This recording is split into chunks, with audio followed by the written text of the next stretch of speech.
Power star Pawan Singh का लाल घाघरा गाना हुआ सुपरहिट। 153 मिलियन लोगों ने देखा।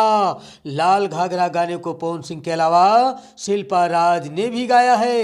इस गाने में पवन सिंह और नम्रता मल्ला की जोड़ी है जो सुपरहिट है। इस गाने को पवन सिंह के फैंस बहुत ही ज़्यादा पसंद कर रहे हैं। इस गाने को सारेगामा हम भोजपुरी पर अपलोड किया गया है। Power star Pawan Singh Bhojpuri industry के एक ऐसे एक्टर और सिंगर हैं जिन्हें लोग ट्रेंडिंग स्टार के नाम से जानते हैं। इनकी आवाज़ को लोग बहुत ही ज़्यादा पसंद करते हैं।